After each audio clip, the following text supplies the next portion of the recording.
think about it.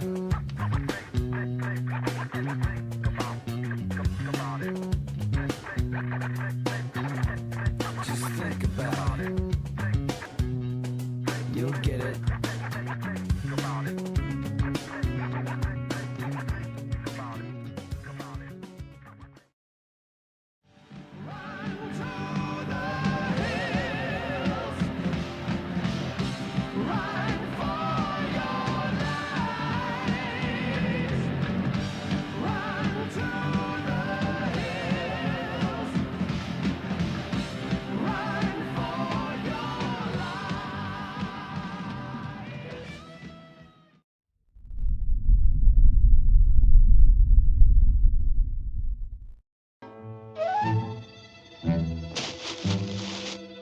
Quote, if you tell him a lie, don't tell a little one, tell a big one, unquote. Are you serious? Are you serious? To influence the masses, aim first at the least intelligent, unquote. Now let's see, who looks nice and stupid? Nibiru! Planet 7X or Planet X or the Dwarf Star or whatever you want to call it. But finally, Google Sky has allowed the general public to look into space in a certain section of the sky without blocking out what was actually there, without just leaving some kind of a picture. And folks, it's incredible what we have found. This is the voice of doom speaking. Special bulletin, flash, the sky is falling.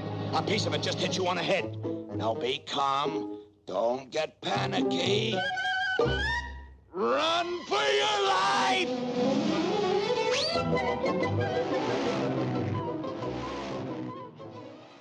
Gil Brazard actually, and you can find his YouTube channel. It's actually, I think, called Planet 7X. Okay, Planet 7X. And the reason he calls it that is he wants to be sure people understand that the Nibiru or Planet X, it's the same thing, 7X, same thing.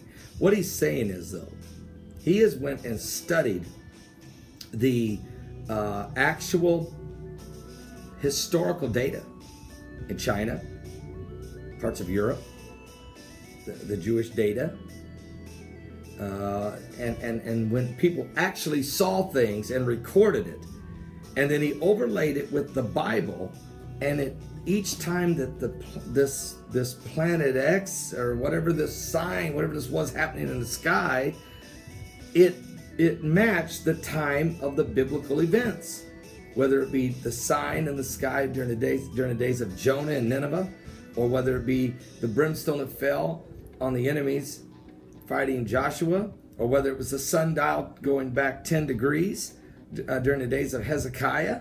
I mean, it just each time. All right, this is insane, but I'm telling you that this matches up, and so he has been, and he's predicting. He's not sure. He don't he's not 100% sure, but he, based on his calculations, Planet 7X Nibiru should actually go past the Earth on March 26, 2016, on Passover. Based on his calculations, he said, though, the window of margin of error is an 8-year window, which he says was between 2013 and 2021. But he really believes, based on the calculations and the constellations, that will be the time it goes by. It won't hit us, but what does it bring with us, and what biblical events could it bring, since each time it has brought something? Now, the sky is falling. The sky is falling. A piece of it just hit me on the head. The sky is falling. Hurry, hurry. Run, everybody. The sky is falling. The sky is falling. There you are. You see, just like I told you. Hit me on the head. Sure enough. Oh, my goodness. How awful. What'll we do? We'll all be killed. Here's what Nick from Google Sky, this is what Google Sky did. For years, it has been speculated by conspiracy theorists and some astronomers that Google Sky had been censoring what's known as the Planet X or Nibiru from the general public's view online. Now, shockingly, a massive swath of Google sky that had been previously blacked out and censored has been made visible by Google for your viewing pleasure. The images, the images are stunning, and I'm going to show you. Here's what Google Sky was showing to people forever. It's blacked out. It's definitely censored, and this was the shot on Google Sky that you saw, and it was that way for a long, long time. Now, in the direction of where some say the Planet 7X or Nibiru or Planet X is, this is now what it looks like. Google Sky has taken down the censorship and the blackout, and when you look at the same exact spot, this is what you see. This is what's actually on Google Sky right now. Oh, wise guy, huh? I'll fix him. Now, let's see now. Ah, here we are. Quote, undermine the faith of the masses in their leaders, unquote.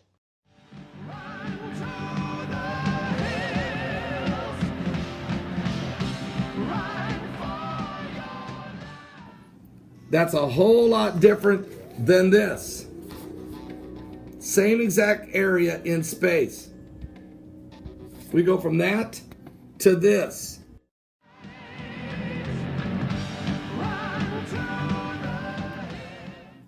And this is an incredible article about this, folks. Are you serious?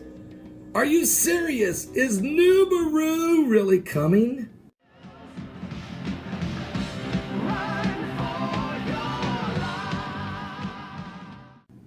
Is Planet 7X? Is this a dwarf star?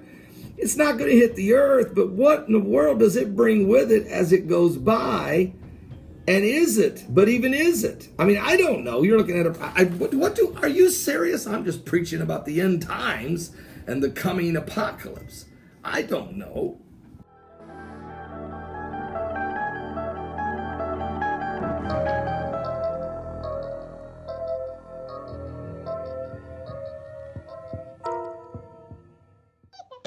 But listen, girls, suppose he's wrong. He's only human, you know. And if he should happen to be wrong, we'd all be killed. But I do keep an open mind and a realization that there are scientific calculations. There are astronomers. There are those that are... NASA doesn't tell us everything. They just don't. Listen to me, everybody. I'm your new leader. I'm going to save your lives. I'm going to tell you what to do. Of course, go to Google Sky and find this very shot that's now being seen and check it out. This was released last night again. Don't listen to that pipsqueak. The sky isn't falling. I tell you, there's two falling. And I tell you it isn't. There's two. All right. If the sky is falling, why doesn't it hit me on the head? What'll we do? And let's really get down to business to find out just where we are in the process. Run to the cave. Oh, yeah, that's it, to the cave. To the cave. Out the gate. Hurry.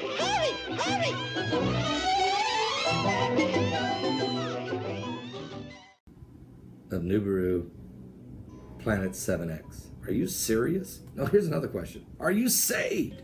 Why did Google hide this? And why are they letting us know now? And what's this 5 waves of energy? And what is climate chaos that the foreign minister of France and everybody's talking about? And why is this all coming together now? He's trying to dictate to us. We can judge for ourselves whether the sky is falling or not. Now, don't worry, folks. This all turns out all right.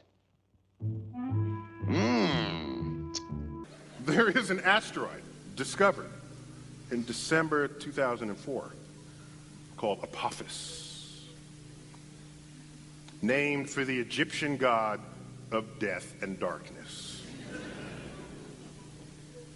It was named only after its trajectory was identified to intersect that of Earth. Had that not been the case, we would not have named it Apophis. Could name it like Tiffany or something, or Bambi. You know, something not threatening. This one was headed towards Earth, Apophis. All right. Once you discover an asteroid, you got to wait a little while to get enough of a segment of its orbit to calculate what the full orbit will be, to know if it will come in harm's way. So, we did that. We, the community. I wasn't the one. We got peeps who do this, okay? So, we get the orbit. Turns out, in the year 2029, the month of April, the 13th of April, a Friday, Apophis will come so close to Earth that it will dip below our orbiting communication satellites. And it is the size of the Rose Bowl. It'll be the largest, closest thing we have ever observed to come by Earth. Now, of course, a much bigger asteroid took out the dinosaurs, but we weren't around at the time. So this is in the era of observing the cosmos with technology. This will be the closest, biggest thing we'll ever see come by. Now, the orbit we now have for it is uncertain enough, because these things are hard to measure and hard to get an exact distance for. The orbit is uncertain enough, so we cannot tell you exactly where that trajectory will be. We know it won't hit Earth. We know it'll be closer than the orbiting satellites. There is a range, a 600-mile zone. We call it the keyhole. If the asteroid goes through the middle of that keyhole, it will hit the Earth 13 years later. It will hit the Earth. 500 kilometers due west of Santa Monica. So it doesn't matter where it goes through that keyhole. Now, that's if it goes through the center. If it goes through other places within that keyhole, then the contact point shifts further into the Pacific or closer towards Las North Vegas America. or something, yeah. Yes. Okay? But if it goes through the center, it hits the Pacific Ocean, plunges down into the Pacific to a depth of 3 miles, at which point it explodes, cavitating the Pacific in a hole that's 3 miles wide, 3 miles deep. That will send a tsunami wave outward from that location. That's 50 feet high, 5 stories. Oceans don't like having holes in them. So, this 3 mile high wall does what? You say that so timidly, sir. Collapses. It's a 3 mile high wall of water. Thank you. Falls back into the hole, sloshing against itself with such ferocity that it rises high into the atmosphere and falls back down to the ocean, cavitating the ocean again.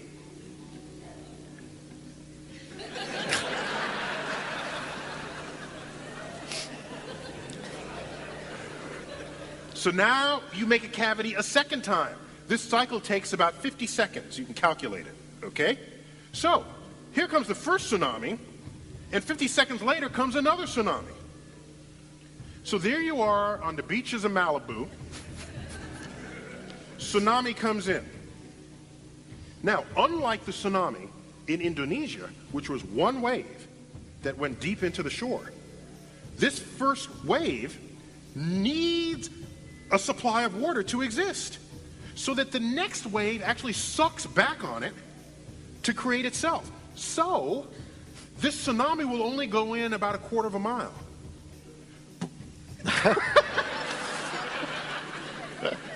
We have the sound effects person in the upper row there. So it only goes in 1/4 mile before it gets sucked back out for the next wave to come. Here's the problem. Whatever was there on the coastline is now brought back out to sea. And the next tsunami brings it back to the shore. All the $1 million homes in Malibu, they get taken out to the sea and then back. But this time they're in a slightly different shape, okay?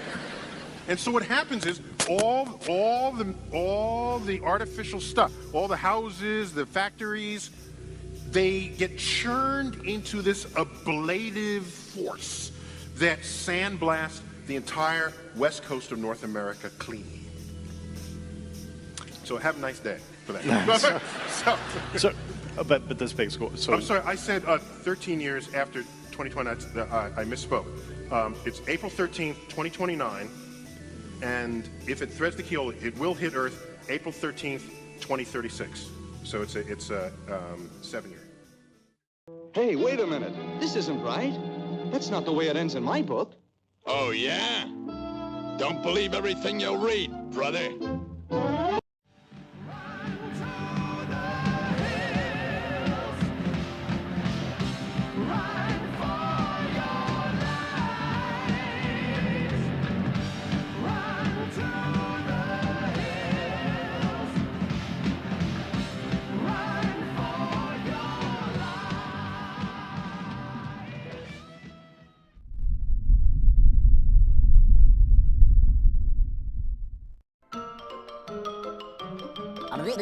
That's all, folks.